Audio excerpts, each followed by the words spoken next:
Apakah kalian bangga dengan 4 orang yang mendapat gelar pahlawan nasional hari ini, 10 November 2021?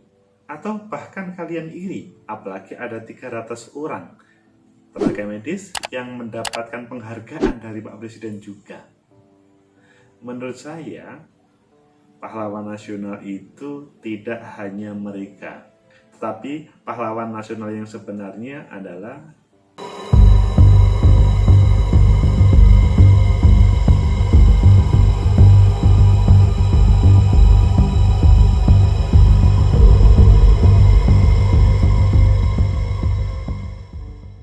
Assalamualaikum warahmatullahi wabarakatuh.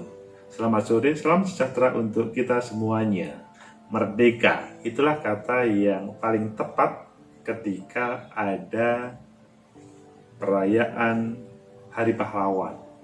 Merdeka atau mati adalah yang sering kita dengar. Hari ini, 10 November 2021, ada 4 orang yang mendapatkan penghargaan pahlawan nasional. Hampir setiap tahun presiden, siapapun presidennya, memberikan penghargaan mereka yang memberikan jiwa raganya sepenuhnya untuk negeri ini. Plus hari ini ada tambahan, yaitu mereka yang menjadi pahlawan melawan COVID. Ayo kita baca di beberapa media. Selanjutnya nanti kita review. Intinya adalah apakah kalian termasuk bagian dari pahlawan atau bagian yang meluruskan tentang pahlawan tersebut. Pertama di Republika, ini 4 tokoh yang dapat gelar pahlawan nasional dari Jokowi. Jadi di Republika sudah menampilkan judul yang sebagaimana judul pada umumnya di berbagai media. Di sindonews.com, Tombolo Tutu, Raja Muda Motong yang gigih melawan Belanda. Ini merupakan tema pada waktu kemerdekaan dan mempertahankan kemerdekaan, bagaimana melawan penjajah Belanda. Tentunya ada beberapa penjajah yang lain yang itu harus dilawan, dan ini adalah yang diperjuangkan oleh seorang pahlawan. Selanjutnya di tribunnews.com, Hari Pahlawan, Presiden Joko Widodo berikan anugerah gelar pahlawan nasional untuk 4 tokoh. Selanjutnya di Kompas, Hari Pahlawan, pidato Bung Tomo dan semangat melawan COVID-19. Ya, dari 4 judul tadi kita ngambil yang pertama saja, relatif sama, yaitu dari Republika. Ini 4 tokoh yang dapat gelar pahlawan nasional dari Presiden Joko Widodo. Republika.id, Jakarta, Presiden Joko Widodo memberi anugerah gelar pahlawan nasional dan tanda kehormatan bintang jasa kepada 4 tokoh pahlawan nasional dan 300 tenaga kesehatan yang meninggal dalam penanganan COVID-19. Pemberian gelar pahlawan nasional dan tanda kehormatan bintang jasa ini berdasarkan keputusan Presiden RI nomor 109 dan 110/TK tahun 2021 tentang penganugerahan gelar pahlawan nasional dan tanda kehormatan bintang jasa. Jadi secara hukum sudah terbuatkan, maksudnya aman dari proses semuanya. Upacara penganugerahan gelar pahlawan nasional dan tanda kehormatan ini diselenggarakan di Istana Negara Rabu 10 November dan diserahkan kepada para ahli waris penerima. Acara ini merupakan rangkaian dari peringatan Hari Pahlawan 2021. Mereka pertama adalah almarhum Tombolo Tutu, tokoh dari Provinsi Sulawesi Tengah. Yang kedua almarhum Sultan Haji Muhammad Idris, tokoh dari Provinsi Kalimantan Timur. Ketiga, almarhum Hajah Umar Usmar Ismail, tokoh dari Provinsi DKI Jakarta. Dan keempat adalah almarhum Raden Arya Wangsyangkara, tokoh dari Provinsi Banten. Itu yang menjadi pahlawan nasional yang pada 10 November 2021. Sedangkan tanda kehormatan bintang jasa diberikan kepada 300 penerima yang terdiri 1. Tanda kehormatan bintang jasa pertama kepada 223 penerima dan diwakilkan oleh almarhum Dr. Iketut Surya Negara, SPOG, beliau di Bali. Kemudian yang kedua almarhumah Suci Lia Indah, AMK perawat di RSUP Dr. Sitanala, Tangerang, Provinsi Banten.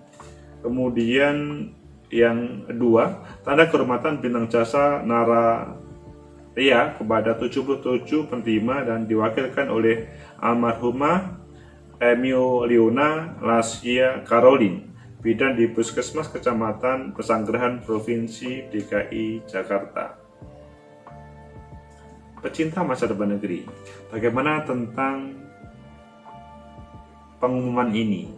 Apakah kalian merasa, loh ini ada yang belum diumumkan? Maksudnya termasuk dari misalkan tenaga medis yang kemarin berperang melawan COVID sebagai tenaga medis tapi belum termasuk 300. Begitu juga mungkin ada, loh di tempat saya, karena ini kan yang melihat kan banyak ya, tidak hanya di 4 provinsi tadi, tapi di banyak tempat ada yang sebetulnya berjasanya juga tidak kalah, tapi belum dimasukkan, belum dipanggil, belum diberi anugerah oleh Presiden. Pecinta masa depan negeri, apa yang disampaikan, dibacakan, dan dianugerahkan pada hari ini oleh Pak Presiden Jokowi adalah proses yang hadir pada 2021. Pasti nanti di 2022 akan ada lahir pahlawan nasional lagi. Tetapi terkait dengan mereka yang memberikan pengabdiannya terkait dengan tenaga medis, pasti juga mungkin lebih banyak lagi kalau masih ada gelombang-gelombang lainnya. Pecinta masa depan negeri, esensinya bahwa negara memberikan penghargaan kepada orang-orang yang berjasa, mengabdikan dirinya untuk nasional kita, negara kita, baik kalau dalam bahasa dulu adalah melawan penjajah, kalau bahasa saat sekarang adalah melawan penjajahan yang bentuknya berbeda. Pandemi COVID atau COVID-19 adalah penjajahan yang mengancam terhadap jiwa dan raga kita. Kalian apakah iri terhadap mereka yang dibacakan? Substansinya adalah 4 pejuang nasional tersebut merupakan contoh bagi kita, bagaimana kita bisa mengabdikan diri kita kepada negeri ini. Adapun kalian, keluarga kalian yang belum dipanggil, ya mungkin lebih hebat, mungkin juga sama saja atau mungkin lebih rendah, tetapi tidak boleh putus asa gara-gara hari ini belum diberikan tanda jasa atau gelar pahlawan, selanjutnya anak cucunya tidak mau untuk mengabdikan dirinya ke negeri ini. Memang pada kesempatan ini tema kalau pahlawan nasional yang paling muncul adalah bagaimana proses perlawanan melawan para penjajah. Yang lebih khusus adalah penjajah Belanda pada waktu itu.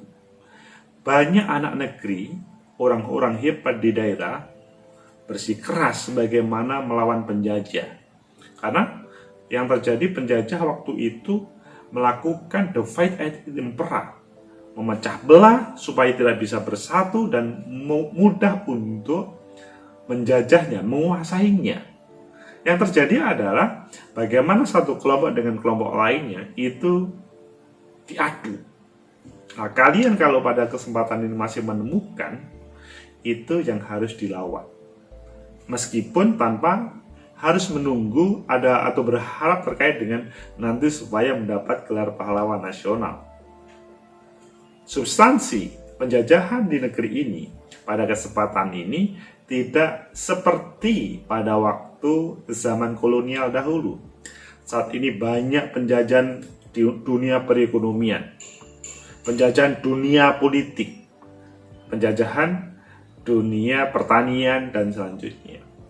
Kalau di situ muncul tanda-tanda penjajahan, tanda-tanda kolonialis di itu semuanya, maka harus dilawan. Misalkan di dunia pertanian, ketika ada orang atau sekelompok orang yang ingin menguasai pertanian, maka itu adalah penjajah dan harus dilawan, tanpa harus berpikir nanti mendapatkan jasa atau tidak terkait dengan anugerah pahlawan. Mereka yang misalkan ingin menguasai di dunia pendidikan dan ingin hanya untuk kelompoknya, itu juga harus dilawan, karena pendidikan itu untuk seluruhnya. Apalagi ingin menguasai sebuah lembaga pendidikan. Mereka yang ingin hanya kelompok politiknya yang diperbolehkan, tetapi kemudian menghantam dengan cara yang tidak bermartabat politik lain, atau mungkin di dalam partai politik selanjutnya menghadirkan pula politik yang anti demokrasi, itu juga harus dilawan. Itu merupakan penjajahan gaya baru. Dan di dunia lainnya, perekonomian, kita sekarang kelihatan betul bagaimana dalam dunia perekonomian pada saat ini penjajahan hadir. Bagaimana pribumi, masyarakat kita tidak bisa berjualan apa-apa, tidak bisa berbisnis.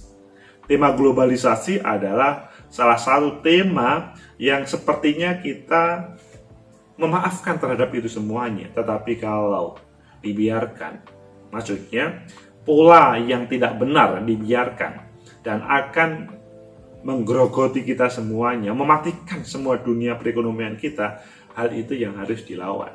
Tentunya mendasarkan pada berbagai peraturan dalam dunia perekonomian, intinya tidak melanggar aturan-aturan yang ada. Tetapi yang lebih penting, bagaimana substansi hak asasi manusia kita, kalian, saya, selanjutnya mendapatkan hak dalam hidup, dan selanjutnya bisa hadir kesejahteraan dan kemakmuran. Pecinta masa depan negeri, begitu juga tadi Pak Jokowi ada 300 orang yang diberi anugerah terkait dengan tenaga medis. Sebetulnya para pahlawan kita yang mendapat tanda jasa itu tidak hanya 300, kita masih ingat sekian ratus bahkan ribu para tenaga medis yang meninggal dunia pada selama COVID, gelombang pertama, gelombang kedua, dan selanjutnya. Tidak hanya tenaga medis juga, mereka yang taruhlah teman-teman aparat, penegak hukum yang diberikan kesempatan untuk bagaimana penanganan COVID, itu kalau memang mereka selanjutnya menjadi korban, harus mendapat apresiasi. Lebih khusus adalah semua rakyat yang pada kemarin menjadi korban dari pandemi COVID. Mereka sebetulnya berhak untuk mendapatkan gelar pahlawan itu. Tetapi saat ini sebatas atau terbatas pada 4 orang pahlawan nasional dan 300 dari tenaga medis. Substansi dari pemberian itu semuanya, saya melihat ini adalah memotivasi bagi kita bersama, bagaimana kita berjuang untuk menegakkan NKRI ini, untuk memberikan kesejahteraan kemakmuran kepada seluruh manusia. Dan yang lebih penting lagi adalah tidak ada kolonialisme gaya baru dalam bentuk apapun. Kalian berhak untuk mendapatkan pahlawan ketika sudah hilang hengkang semua kolonialisme gaya baru. Tetapi kalau kalian mempraktekkan pola-pola kolonial dahulu dengan pola bentuk format yang berbeda pada saat ini, maka kalian adalah orang yang harus dilawan oleh anak negeri ini.